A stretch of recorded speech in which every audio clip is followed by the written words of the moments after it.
ಹೋದ ಕ್ಲಾಸ್ ಯಾರ್ಯಾರು ಅಟೆಂಡ್ ಆಗಿದ್ರಿ? ಹೋದ ಕ್ಲಾಸು ಯಾರ್ಯಾರು ಅಟೆಂಡ್ ಆಗಿದ್ರಿ? ಲಾಸ್ಟ್ ಕ್ಲಾಸ್ ಅಭ್ಯಾಸ ಏನು ಮಾಡಿದ್ರಿ ಹೇಳು? ಪ್ರಾಪರ್ಟೀಸ್ ಆಫ್ ಕಂಡಕ್ಟರ್ ಓದಿದ್ರಾ? ಪ್ರಾಪರ್ಟೀಸ್ ಆಫ್ ಇನ್ಸುಲೇಟಿಂಗ್ ಓದಿದ್ರಾ? ಹಲೋ, ಲಾಸ್ಟ್ ಕ್ಲಾಸು ನಾವೇನು ಓದಿದ್ವಿ ಹಾಗಾದರೆ?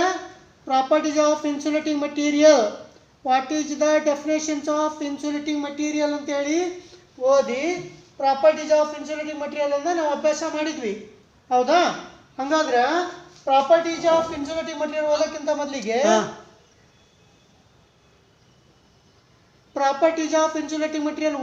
ಮೊದಲಿಗೆ ನಾವೇನು ಓದಿದ್ವಿ ಹಂಗಾದ್ರೆ? What is the definitions of insulating material?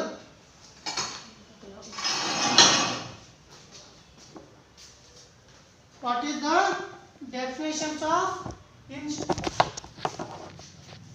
the definitions of insulating material?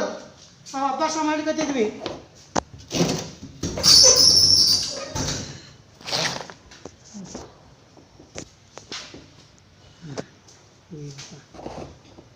ಹಂಗಾದ್ರೆ what is the definitions of conducting material ಅಂತ ಹೇಳಿದ್ರೆ ಏನು ಓದಿದ್ರಿ? It is the substance easily allow the flow of current, that is also called as conducting material ಅಂತೇಳಿ ಓದಿದ್ರಿ. ಯಾವ ವಸ್ತುವಿನೊಳಗ ಸರಳವಾಗಿ ವಿದ್ಯುತ್ ಪ್ರವಹಿಸುತ್ತದೆಯೋ ಅಂಥ ವಸ್ತುಗಳಿಗೆ ಕಂಡಕ್ಟಿಂಗ್ ಮಟೀರಿಯಲ್ ಅಂತೇಳಿ ನಾವು ಕರಿತೀವಿ. ಹಾಗಾದ್ರೆ ಇನ್ಸುಲೇಟಿಂಗ್ ಮಟೀರಿಯಲ್ ಅಂದರೆ ಏನಪ್ಪ ಅಂತೇಳಿ ಕೇಳಿದ್ರೆ, ಯಾವ ವಸ್ತುವಿನೊಳಗ ವಿದ್ಯುತ್ ಪ್ರವಹಿಸುವುದಿಲ್ಲ ಅಂದರೆ ಫ್ಲೋ ಆಗಂಗಿಲ್ಲ, ಅದಕ್ಕೆ ನಾವೇನು ಕರಿತೀವಿ? ಇನ್ಸುಲೇಟಿಂಗ್ ಮಟೀರಿಯಲ್ ಅಂತ ಕರಿತೀವಿ. ಅದನ್ನು ಡೆಫಿನೇಷನ್ ಹೇಳು ಅಂತ ಹೇಳಿದರೆ, does not flow of electrons in any material is also called as insulating material ಅಂತೇಳಿ ಕರಿತೀವಿ. ಹಾಗಾದ್ರೆ ಇನ್ಸುಲೇಟಿಂಗ್ ಮಟೀರಿಯಲ್ ಯಾವ್ಯಾವ ಅಂತ ಹೇಳಿದೆ ನಾನು? Wood, rubber. ಏನೇನಂಗಂದ್ರೆ ವುಡ್ಡು, ರಬ್ಬರು ಇವೆಲ್ಲ ಏನಂಗಂದ್ರೆ ಇನ್ಸುಲೇಟಿಂಗ್ ಮಟೀರಿಯಲ್ಗಳು. ಇನ್ಸುಲೇಟಿಂಗ್ ಮಟೀರಿಯಲ್ ಇರಲಿ, ಕಂಡಕ್ಟಿಂಗ್ ಮಟೀರಿಯಲ್ ಇರಲಿ, ಅವನ್ನ ಕ್ಲಾಸಿಫಿಕೇಶನ್ ಮಾಡ್ಕೊಂಡಾಗ ಮತ್ತೆ 3 ಟೈಪ್ ಬರ್ತದ. ಏನು ಬರ್ತದ? 3 ಟೈಪ್ಗಳು ಬರ್ತವ. ಒಂದು ಸಾಲಿಡ್ ಅಂತೇಳಿ ಬರ್ತದ, ಇನ್ನೊಂದು ಲಿಕ್ವಿಡ್ ಅಂತ ಬರ್ತದ, ಇನ್ನೊಂದು ಗ್ಯಾಸಸ್ ಅಂತೇಳಿ ಬರ್ತದ. ಸಾಲಿಡ್ ಇನ್ಸುಲೇಟಿಂಗ್ ಮಟೀರಿಯಲ್ಗಳು ಅಂತೇಳಿ ಬರ್ತದ, ಲಿಕ್ವಿಡ್ ಇನ್ಸುಲೇಟರ್ಗಳು ಅಂತೇಳಿ ಬರ್ತದ, ನೆಕ್ಸ್ಟ್ ಗ್ಯಾಸಸ್ ಇನ್ಸುಲೇಟರ್ಗಳು ಅಂತೇಳಿ ಬರ್ತದ, ಇನ್ಸುಲೇಟಿಂಗ್ ಮಟೀರಿಯಲ್ಗಳು ಅಂತೇಳಿ ಬರ್ತದ. ಅದ್ರಂಗ ಕಂಡಕ್ಟಿಂಗ್ ಮಟೀರಿಯಲ್ ಕೂಡ ಬರ್ತಾವ. ಕಂಡಕ್ಟಿಂಗ್ ಮಟೀರಿಯಲ್ ಕೂಡ ಏನಾಗಿರ್ತಕ್ಕಂಥದ್ದು? Solid, liquid, gases 3 type conducting material ಸಿಗ್ತಾವ. ಹಾಗಾದ್ರೆ what is the definitions of insulating material ಅಂತ ಹೇಳಿ ಕೇಳಿದರೆ, easily does not allow the flow of current, that is also called as insulating material ಅಂತ ಹೇಳ್ತಾರೆ. ಹಾಗಾದ್ರೆ ಅದ್ರ ಪ್ರಾಪರ್ಟಿಗಳು ಏನಪ್ಪ? ಹಂಗಾದ್ರೆ insulating material having high resistance. ಒಂದೇದೇನಂಗಾದ್ರೆ ಅದರದ್ದು ಪ್ರಾಪರ್ಟಿ ಅಂತ ಹೇಳಿದರೆ, ಜಾಸ್ತಿ ರೆಸಿಸ್ಟೆನ್ಸನ್ನು ಹೊಂದಿರತಕ್ಕಂಥದ್ದು ಒಂದೇ property. Easily available.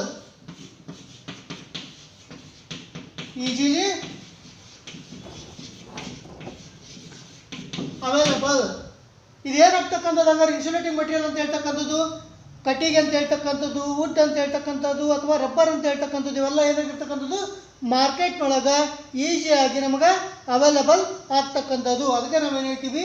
Easily available ಅಂತೇಳಿ ನಾವು ಕರಿತೀವಿ. ಮೂರನೇದು it is flexible.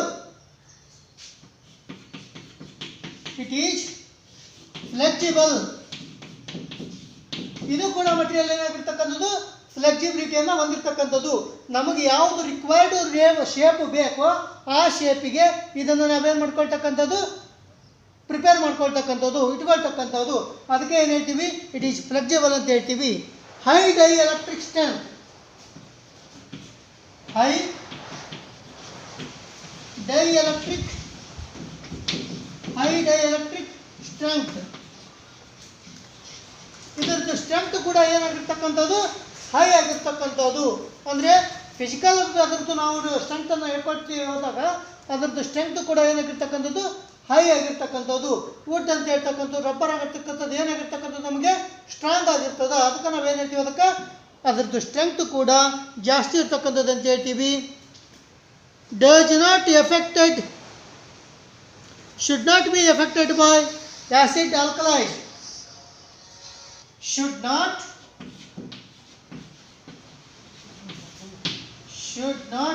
be affected by acid or alkaline. ಈ ವುಡ್ ಅಂತ ಹೇಳ್ತಕ್ಕಂಥದ್ದು ರಬ್ಬರ್ ಅಂತ ಹೇಳ್ತಕ್ಕಂಥದ್ದು ನಮಗೇನಾಗಿರ್ತಕ್ಕಂಥದ್ದು ಆ್ಯಸಿಡ್ ಇರಲಿ ಅಥವಾ ಆಲ್ಕಲೈನ್ ಮಟೀರಿಯಲ್ ಇರಲಿ ನಮಗೇನಾಗ್ತಕ್ಕಂಥದ್ದು ಯಾವುದೇ ರೀತಿಯಾಗಿರ್ತಕ್ಕಂಥ ಎಫೆಕ್ಟನ್ನು ಮಾಡದೇ ಇರ್ತಕ್ಕಂಥದ್ದು. ಹೌದಾ? Last one and sixth one, low cost ಅಂದರೆ ಅದರದ್ದು ರೇಟು ಕೂಡ ಏನಾಗಿರ್ತಕ್ಕಂಥದ್ದು, ಕಾಸ್ಟ್ ಅಂದರೆ ದರ, ಅದರದ್ದು ರೇಟು ಕೂಡ ಏನಾಗಿರ್ತಕ್ಕಂಥದ್ದು ಕಡಿಮೆ ಆಗಿರ್ತಕ್ಕಂಥದ್ದು. ಇದೆಲ್ಲ ಏನಂಗಾದ್ರೆ ಪ್ರಾಪರ್ಟೀಸ್ ಆಫ್ ಇನ್ಸುಲೇಟಿಂಗ್ ಮಟೀರಿಯಲ್. ಹಂಗಾದ್ರೆ what is the difference between conducting material property, insulating material property ಅಂತೇಳಿ ಕ್ವಶನ್ ಏನು ಕೇಳಿದರೆ, ಇದು ಹ್ಯಾವಿಂಗ್ ಎ ಹೈ ರೆಸಿಸ್ಟೆನ್ಸು, ಅದು ಲೋ ರೆಸಿಸ್ಟೆನ್ಸು, ಈಸಿಲಿ ಅವೈಲಬಲ್ಲು, ಅದು easily available, it is flexible, ಅದು ಫ್ಲೆಕ್ಸಿಬಲ್ಲು, ಹೈ ಡೈಎಲೆಕ್ಟ್ರಿಕ್ ಸ್ಟ್ರೆಂತು, ಅದು good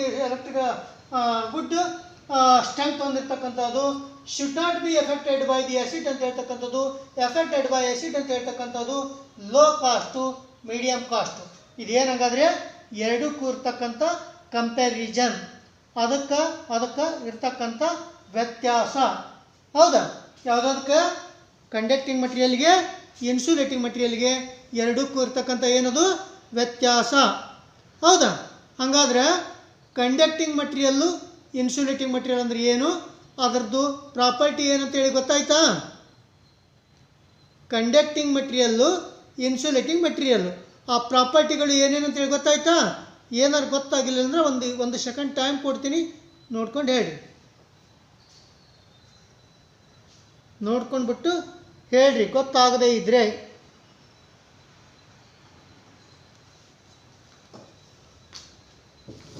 ಗೊತ್ತಾಗದೇ ಇದ್ರೆ ಹೇಳ್ರಿ.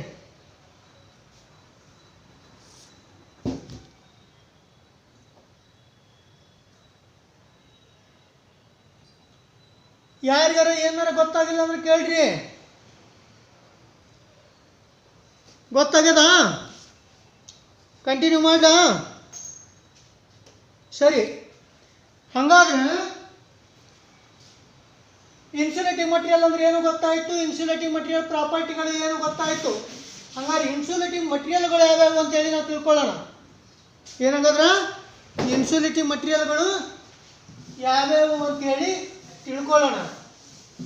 ಹಂಗಾರೆ ಕಂಡಕ್ಟಿಂಗ್ ಮಟೀರಿಯಲ್ಗಳಿಗೆ ಎಕ್ಸಾಂಪಲ್ ಯಾವ್ಯಾವ ಕೊಟ್ಟಿದ್ರಪ್ಪ ನೀವು? ಕಂಡಕ್ಟಿಂಗ್ ಮಟೀರಿಯಲ್ಗೆ ಯಾವ್ಯಾವ ಮಟೀರಿಯಲ್ಗಳು ಎಕ್ಸಾಂಪಲ್ ಕೊಟ್ಟಿದ್ರಿ? ಕಾಪರ್ ಅಂತ ಹೇಳಿದ್ರಿ, ಅಲ್ಯೂಮಿನಿಯಂ ಅಂತ ಹೇಳಿದ್ರಿ, ಸಿಲ್ವರ್ ಅಂತ ಹೇಳಿದ್ರಿ, ಗೋಲ್ಡ್ ಅಂತ ಹೇಳಿದ್ರಿ, ಸ್ಟೀಲ್ ಅಂತ ಹೇಳಿದ್ರಿ. ಇವೆಲ್ಲ ಏನಂಗಾದ್ರೆ examples of the conducting material ಅಂತ ಹೇಳಿದ್ರಿ. ಹಂಗಾದ್ರೆ ಇನ್ಸುಲೇಟಿಂಗ್ ಮಟೀರಿಯಲ್ಗೆ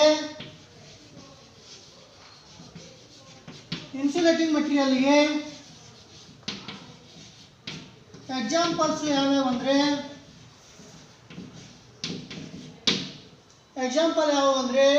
ಒಂದನೇದು ವುಡ್ಡು, ಎರಡು ರಬ್ಬರು,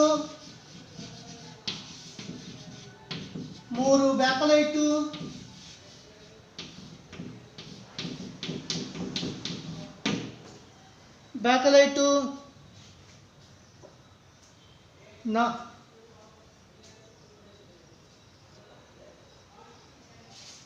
ನಾಲ್ಕು PVC,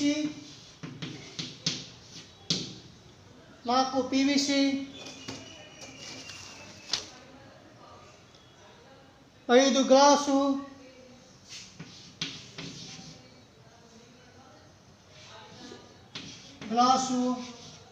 6 ಪೋರ್ಸ್ಲಿನ್,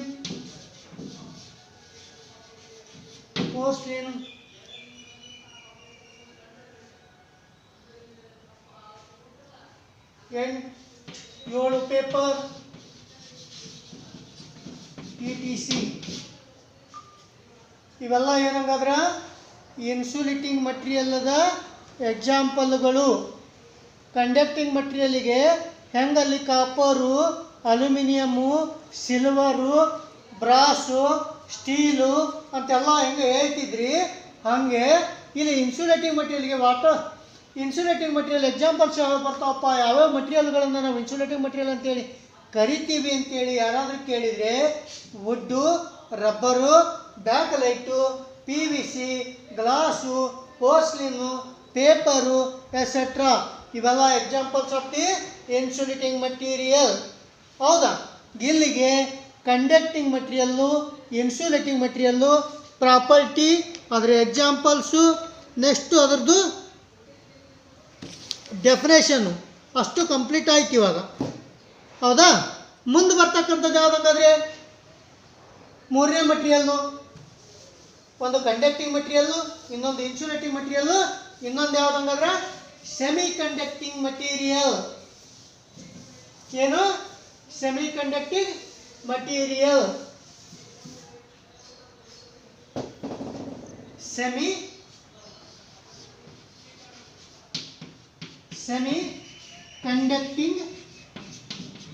ಸೆಮಿ ಕಂಡಕ್ಟಿಂಗ್ ಮಟೀರಿಯಲ್. ಇಲ್ಲಿ ಮೀನಿಂಗ ಹೇಳತ್ತ ಏನು ಹೇಳ್ತದ? ಸೆಮಿ ಕಂಡಕ್ಟಿಂಗ್ ಅಂದರೆ ಕಂಡಕ್ಟಿಂಗ್ ಇರ್ತಕ್ಕಂಥದ್ದು. ಕರೆಂಟ್ ಫ್ಲೋ ಆಗಂಗಿಲ್ಲನು, ಫ್ಲೋ ಆಗ್ತದ. ಸೆಮಿ ಎಷ್ಟಾಗತ್ತ? ಸೆಮಿ ಅಂದರೆ ಅರ್ಧ, ಹಾಫ್ ಆಫ್ ದ ಪೋರ್ಷನ್. ಹೌದಾ? ಸೆಮಿ ಅಂದರೆ ಹಾಫ್ ಆಫ್ ದ ಪೋರ್ಷನ್. ಅರ್ಧ ಕರೆಂಟ್ ಫ್ಲೋ ಆಗೋದು, ಅರ್ಧ ಕರೆಂಟ್ ಫ್ಲೋ ಆಗದೆ ಇರ್ತಕ್ಕಂಥದ್ದು. ಅವೆರಡಕ್ಕೂ ನಾವೇನು ಕರಿತೀವಿ? ಸೆಮಿ ಕಂಡಕ್ಟಿಂಗ್ ಮಟೀರಿಯಲ್ ಅಂತ ಹೇಳ್ತೀವಿ. ಅದನ್ನು ನಾವು ಡೆಫಿನೇಷನ್ ಹೇಳಬೇಕು ಅಂತ ಹೇಳಿದರೆ partial conductor, partial insulating, that is also called as semi conducting material. ಏನು ಕರಿತೀವಿ? Partial conductor, partial insulating material is also called as semi conducting material ಅಂತ ಹೇಳಿ ಕರಿತೀವಿ. ಅರ್ಧ ಕಂಡಕ್ಟಿಂಗ್ ಮಟೀರಿಯಲ್ ಇರುತ್ತಾ, ಅರ್ಧ ಇನ್ಸುಲೇಟಿಂಗ್ ಮಟೀರಿಯಲ್ ಇರ್ತದ. ಅಂಥ ಮಟೀರಿಯಲ್ಗೆ ನಾವೇನು ಕರಿತೀವಿ? ಸೆಮಿ ಕಂಡಕ್ಟಿಂಗ್ ಮಟೀರಿಯಲ್ ಅಂತೇಳಿ ಕರಿತೀವಿ. ಹಾಗಾದ್ರೆ ಸೆಮಿ ಕಂಡಕ್ಟಿಂಗ್ ಮಟೀರಿಯಲ್ಗೆ ಯಾವ್ಯಾವ ಮಟೀರಿಯಲ್ಗಳು ಬರ್ತಾವೆ ಅಂತ ಹೇಳಿದ್ರೆ ಜರ್ಮೇನಿಯಮ್ ಅಂತ ಹೇಳ್ತಕ್ಕಂಥದ್ದು, ಸಿಲಿಕಾನ್ ಅಂತ ಹೇಳ್ತಕ್ಕಂಥದ್ದು, ಕಾಪರ್ ಅಂತ ಹೇಳ್ತಕ್ಕಂಥದ್ದು, ಇವೆಲ್ಲ ನಮಗೇನಂಗಾದ್ರೆ examples of the semi conducting material. ಏನಿದು? Examples of the semi conducting material. ಅದನ್ನು ನಾವು ಡೆಫಿನೇಷನ್ದಾಗ ಹೇಳ್ಬೇಕಂದ್ರೆ these are the substance.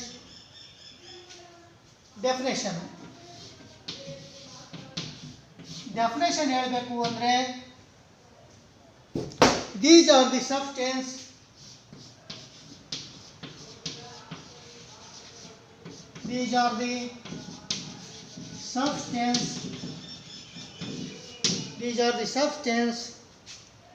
which allow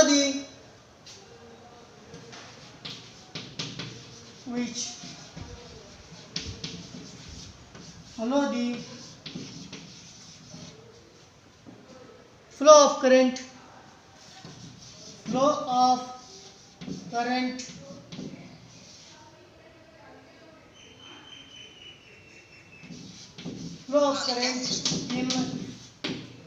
in only one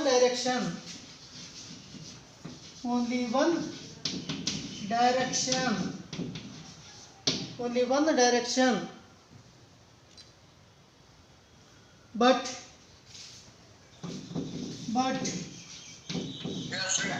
does not flow in opposite direction. ಹಾಗಾದ್ರೆ what is the definitions of semi conducting material ಅಂತೇಳಿ ಯಾರಾದರೂ ನಿಮ್ಗೆ ಏನಾದರೂ ಕ್ವಶನ್ ಕೇಳಿದರೆ, ಏನಪ್ಪ ಸೆಮಿ ಕಂಡಕ್ಟಿಂಗ್ ಮಟೀರಿಯಲ್ ಅಂದರೆ ಏನು ಅಂತೇಳಿ ನಿಮ್ಗೆ ಯಾರಾದರೂ ಕೇಳಿದರೆ, ದೀಸ್ ಆರ್ ದಿ ಸಬ್ಸ್ಟೆನ್ಸ್, ಇದು ಕೂಡ ಒಂದು ವಸ್ತು ಆಗ್ಯದ. ದೀಸ್ ಆರ್ ದಿ ಸಬ್ಸ್ಟೆನ್ಸ್, ಇದು ಕೂಡ ಒಂದು ವಸ್ತು ಆಗಿದ್ದು, which allow the flow of current, ಇದು ಕೂಡ ಏನು ಮಾಡ್ತದ? ಕರೆಂಟ್ ಫ್ಲೋ ಆಗ್ತಕ್ಕಂಥದ್ದನ್ನು ಎಕ್ಸ್ಪೆಕ್ಟ್ ಮಾಡ್ಕೊಳ್ತದ. ಅಂದರೆ ಫ್ಲೋ ಮಾಡ್ಕೊಳ್ತಕ್ಕಂಥದ್ದನ್ನು ಅದು ಏನು ಮಾಡ್ತದ? ರಿಸೀವ್ ಮಾಡ್ಕೊಳ್ತದ. ಇದು only one direction. Most important, ಇದೇನು ಮೋಸ್ಟ್ ಇಂಪಾರ್ಟೆಂಟ್. ಏನಂದ್ರೆ these are the substance which allow the flow of current in only one direction but does not flow in opposite direction. Current ಯಾವುದೇ ಕಾರಣಕ್ಕೂ ಸೆಮಿ ಕಂಡಕ್ಟಿಂಗ್ ಮಟೀರಿಯಲ್ ಒಳಗೆ opposite flow ಆಗಂಗಿಲ್ಲ. ಒಂದೇ ಡೈರೆಕ್ಷನ್ದೊಳಗೆ current flow ಆಗ್ತದ. ಆ ಮಟೀರಿಯಲ್ಗೆ semi conducting material ಅಂತೇಳಿ ಕರಿತೀವಿ. ಅದನ್ನು ಇಲ್ಲಿ ಡೆಫಿನೇಷನ್ ಬರ್ದೀನಿ. ನೀವು ಅಲ್ಲಿ ಕ್ಲಾಸ್ ಅಟೆಂಡ್ ಆಗಿರಿ, ಯಾರು ಕ್ಲಾಸ್ ನೋಡ್ಲಿಕ್ಕತ್ತೀರಿ, ಇದನ್ನು ಸ್ಕ್ರೀನ್ಶಾಟ್ ಮಾಡಿಟ್ಕೊಂಡು ಡೆಫಿನೇಷನನ್ನು ನೀವು ಓದ್ಕೊಳ್ಬೋದು, ನೋಡ್ಕೊಳ್ಬೋದು. ಹೌದಾ? ಯಾರು ನೋಡ್ಲಿಕ್ಕತ್ತೀರಿ, ಯಾರು ಓದ್ಲಿಕ್ಕತ್ತೀರಿ ಅಲ್ಲಿ ಈ ಡೆಫಿನೇಷನನ್ನು ನೀವು ನೋಟ್ ಮಾಡಿ ಇಟ್ಕೊಳ್ರಿ. ಹಂಗಾದ್ರೆ ಸೆಮಿ ಕಂಡಕ್ಟಿಂಗ್ ಮಟೀರಿಯಲ್ ಅಂತ ಹೇಳಿದರೆ these are the substance which allow the flow of current in only one direction but does not allow the flow of current in opposite direction. Okay, ಇದಕ್ಕೇನಂತ ಕರಿತೀವಿ?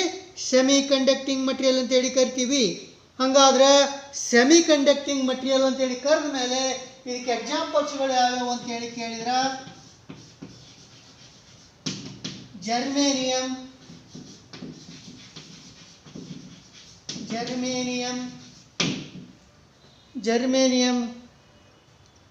Silicon and copper etc.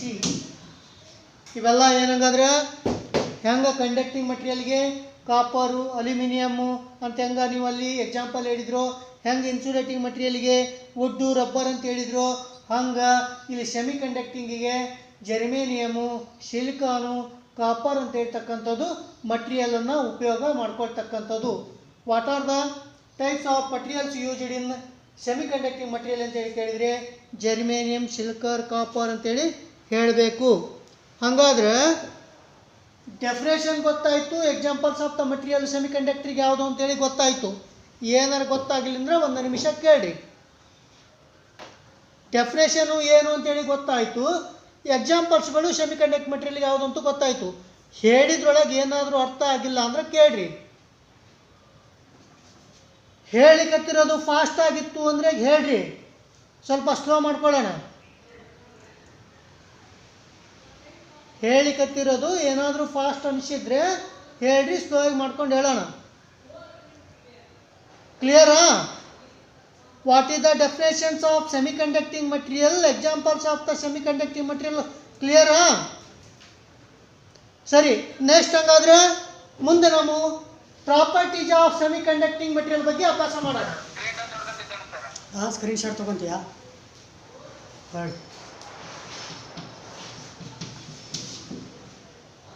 Clear ಆಯ್ತಾ?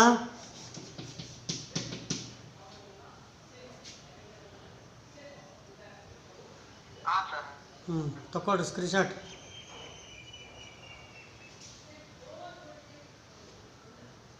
Okay, ಸರಿನಾ? ಅರ್ಥ ಆಯ್ತಾ? ನಾನು rub ಮಾಡಿದ್ದೀನಿ, ಅರ್ಥ ತೆಗಿಲ ಇದನ್ನ? ಸರಿ, ಹಾಗಾದ್ರೆ ನೆಕ್ಸ್ಟ್ ಏನು ಅಭ್ಯಾಸ ಮಾಡ್ತಕ್ಕಂಥ ನಾವೀಗ ಕಂಡಕ್ಟಿಂಗ್ ಮಟೀರಿಯಲ್ ಪ್ರಾಪರ್ಟಿ ಹೆಂಗೆ ಓದಿದ್ರು, ಇನ್ಸುಲೇಟಿಂಗ್ ಮಟೀರಿಯಲ್ ಪ್ರಾಪರ್ಟಿಗಳನ್ನು ಹೆಂಗೆ ಅಭ್ಯಾಸ ಮಾಡಿದ್ರು, ಹಂಗೆ ಸೆಮಿ ಕಂಡಕ್ಟಿಂಗ್ ಮಟೀರಿಯಲ್ಗಳಿಗೂ ಪ್ರಾಪರ್ಟಿಗಳು ಬರ್ತಾವ. ಪ್ರತಿಯೊಂದು ವಸ್ತುಕ್ಕೂ ಏನಿರ್ತದ, ಅದರದೇ ಆಗಿರ್ತಕ್ಕಂಥ ಕ್ಯಾರೆಕ್ಟರಿಸ್ಟಿಕ್ಸ್ ಇರ್ತದ ಅಥವಾ ಪ್ರಾಪರ್ಟಿಗಳು ಇರ್ತಾವ. Semi conducting material properties.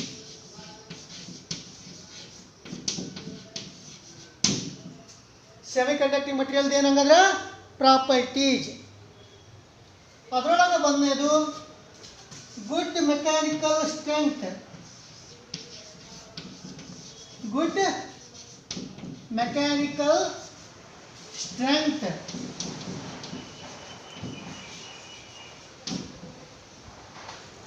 Properties of semi conducting material ಒಳಗೆ ಒಂದನೇ ಪ್ರಾಪರ್ಟಿ ಏನಂದರೆ ಗುಡ್ ಮೆಕ್ಯಾನಿಕಲ್ ಸ್ಟ್ರೆಂತ್. ಅಂದರೆ ಅಗದಿ ಏನಾಗಿರ್ತಕ್ಕಂಥದ್ದು ಮಟೀರಿಯಲ್ಲು ಗಟ್ಟಿಮುಟ್ಟಿ ಆಗಿರ್ತಕ್ಕಂಥದ್ದು, ಮೆಕ್ಯಾನಿಕಲ್ ಆಗಿ ಏನಾಗಿರ್ತಕ್ಕಂಥದ್ದು ಸ್ಟ್ರಾಂಗ್ ಆಗಿರ್ತಕ್ಕಂಥದ್ದು. ಈಗ ನಿಮ್ದೆಲ್ಲ ಪ್ರಾಪರ್ಟಿ ಇರ್ತದೆ, ಏನು ಫಿಸಿಕಲ್ ಪ್ರಾಪರ್ಟಿ ಇರ್ತದೆ. ನೀವು ಒಬ್ಬೊಬ್ಬರ ಆರೋಗ್ಯ ಒಂದೊಂದು ರೀತಿ ಇರ್ತದೆ. ಒಬ್ಬೊಬ್ಬರು ಫಿಸಿಕಲ್ ಫಿಟ್ ಇರ್ತಾರೆ, ಒಬ್ಬೊಬ್ಬರು ಫಿಸಿಕಲ್ ವೀಕ್ನೆಸ್ ಇರ್ತೀರಿ. ಫಿಸಿಕಲ್ ಫಿಟ್ನೆಸ್ ಇತ್ತು ಅಂತ ಹೇಳಿದರೆ ಗುಡ್ ಫಿಸಿಕಲ್ ಸ್ಟ್ರೆಂತ್ ಅಂತ ಹೇಳ್ತೀವಿ. ಅಕಸ್ಮಾತ್ ಫಿಸಿಕಲಿ ವೀಕ್ ಇದ್ದ ಅಂತ ಹೇಳಿದ್ರೆ ಅದಕ್ಕೆ ಏನು ಕರಿತೀವಿ ನಾವು ಹಂಗಾದ್ರೆ ವೀಕ್ನೆಸ್ಸು